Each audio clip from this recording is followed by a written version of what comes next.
Hey, it's Joe Glines, and today I'm going to cover some of the stuff I automated this week with AutoHotkey.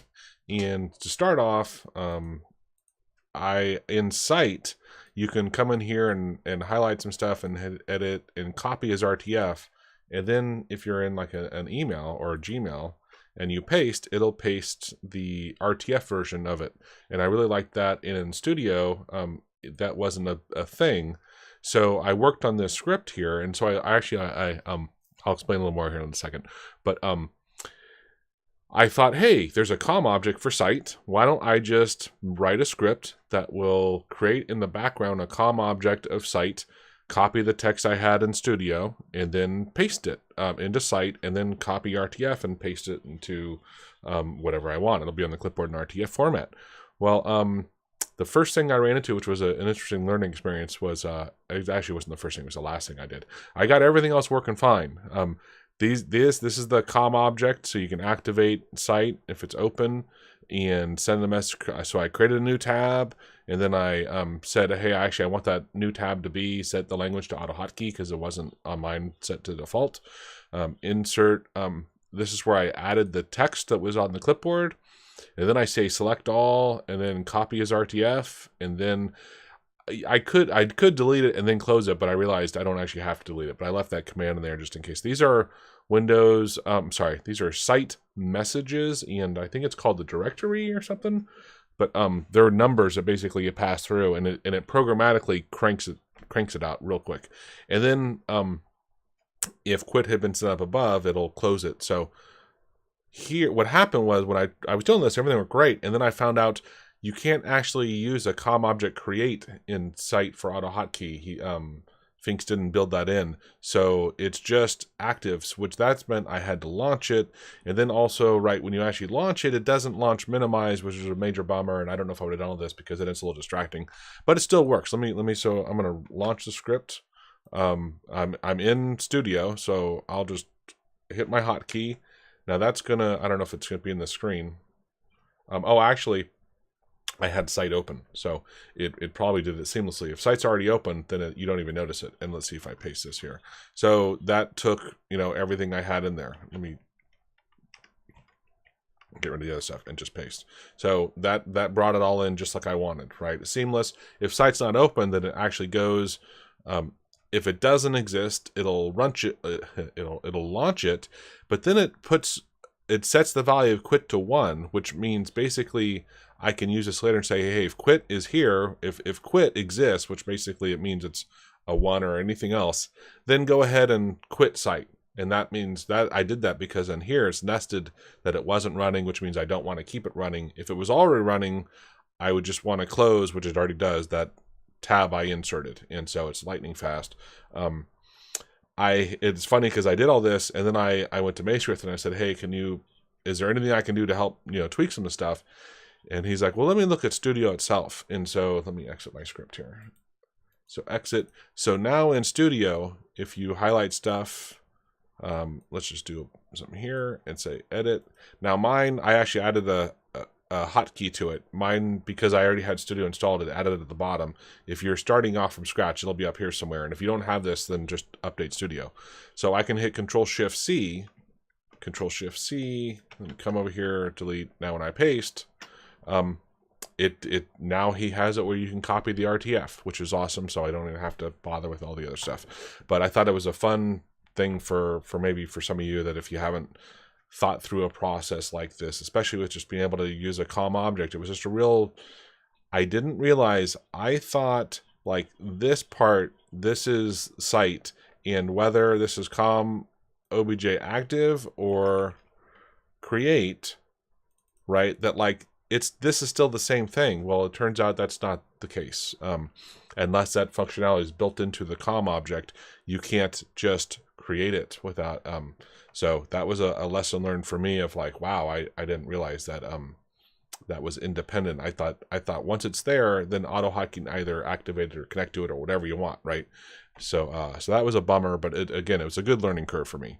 The other little thing I did here, just so you know, is it wasn't, I'd launch it and then I would have to wait, and even if I waited for the window to be active, the COM object wasn't always ready right then. So what I did was I said, hey, try to get this, and basically if it fails, hey, just go back to here, right to here, and start again. So it does this over and over until it actually gets it, and then it moves forward. So that was my site one. I did another one, I pushed a video on it, but of my Facebook unfriend, and so I walked through using the find text function of how to go and automate the unfriending of people. And that's for what I would say is, make sure you use filters or something, or highlight especially one person, and then look at their friends that you're also friends with and just go through if that's what you're trying to do.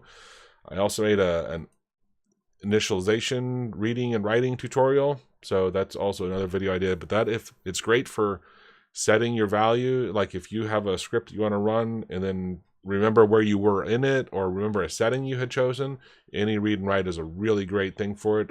Make sure it has a class with XML, and once you learn XML, it's awesome. But it is a bit of a steep learning curve, and innies are super easy to use, and they're built in AutoHotkey, so you don't have to have any external classes. Let me close this and let me see what else. I think I had a couple other things that I was just going to mention. Yeah, well, I think last time we mentioned the podcast player, but that was a cool one, which I,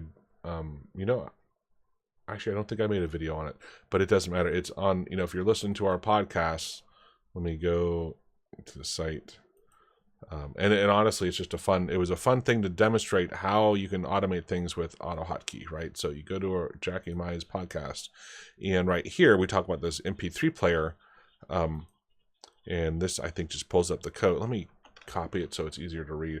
But what was really, really cool about this was I was just chatting with Maestriath, and in like 15 minutes, he cranked out this thing where it will you store the URL, and then it goes and pulls the that page. So this is where our podcasts are. This little refresh here tells it to, hey, make sure you go get a current version of it, and then downloads it, stores it into creates a document object, a file. Well, this says file, but really it's not necessarily a file. Don't get me wrong, and I really don't like that name, but that's the way the object works. But it stores it in the DOM, and then you have to write it first, and then you can navigate it. And so we go through and get all of the things that have. We used a regular expression here to say get the that has this, and I thought somewhere. Oh, here it is with the .mp3 in it. And so we get a list of them, add them to. Oh, this is stripping out the extra. Begin this part of it. I didn't want to have this in the name, so we said, hey, let's get rid of this because it's stupid. Let's go ahead and run the script, right? So in a second here. Oh, did I have? No, I hit the wrong hotkey. There we go. So that's the please wait right there, and then it pulls it up. So the full URL has the full path here, and that's what we stripped that out. And then you can come in here, and what was really cool was he built in the Windows Media Player right to it. And so it adds it in here, and when you click one, it'll start playing it. It'll connect to it, start playing it. And you can pause and jump around. But the fact he cranked this thing out in 15 minutes is just, to me, insane. We leveraged a couple other things we already had. This is just decoding the URI or /URL characters. And this was the download. He actually wrote this, I think, a long time ago. But download a thing to a variable. Download a URL and its contents to a variable. So that was that. I'm looking at my list here. So yeah, so the other things I did was I've been working on the handling of runtime errors with try, catch, and error level type stuff. That's our next webinar, which I believe is next Tuesday. And that should be fun. It's really for handling runtime errors. When you're going to share code with other people, it's stuff you want to build into it. I started working on automating an Android app, but not using like clicking and mouse movements. Jackie Shook mentioned this cool tool that I'm going to try to play around with to see if I can help do stuff. And what's great is it'll be much more accurate and faster than clicking items on the screen and copying the clipboard, which is what I was doing before. And that's it. So I hope you guys are having a great week. I'm trying to think. Next week, I'll at some point here. I did actually. Oh, I don't know how I do searches for stuff, but yeah, I did one post also of how to do filter data on Fiddler and how to also track hyperlinks. I'm sorry, track each click of like a text. So we were automating texting people. I built an interface for interacting with 800 link, which is a phone number you can set up where people can call into and listen to a message, and then we're going to automate texting them after, and we can see how many. That was another great tool we built. Their website offers a web interface for showing who's like listened to messages, and then if they've sent you a message, you got to expand buttons, and it's really not user friendly. So Maestrieth and I developed the first part of connecting the API, and then he built the GUI to wrap it and really crank things out. But it'll allow for automating texting people who, let's say if they've listened to a minute's worth of the message, we can text them and ask if they have any questions. But what we also wanted to be able to do is to track exactly who clicks the link and watches the video, or at least click the link to the video. And so not only send them a text, but tell if they click the text. And so I did a little demo video of that, of how to use Pretty Links, which is a plugin for WordPress, and to send the link, track it, and then, I didn't write a tool yet for merging it back in, but if we start doing this a lot, that'll be the next step. The also other steps, which I'll probably document next week, is I'm helping someone do all this randomization and sending of initial calls and then texting, and all the data is going to be in their web browser. They don't have APIs, at least I know I haven't had access to that tool yet. But from their website, it doesn't look like they have an API. And so, of course, I'll still automate extracting of the data, dumping it into a standard format, because it's something I'm going to be doing a lot. So that's on my to-do list. So anyway, hope you guys are doing well. Cheers.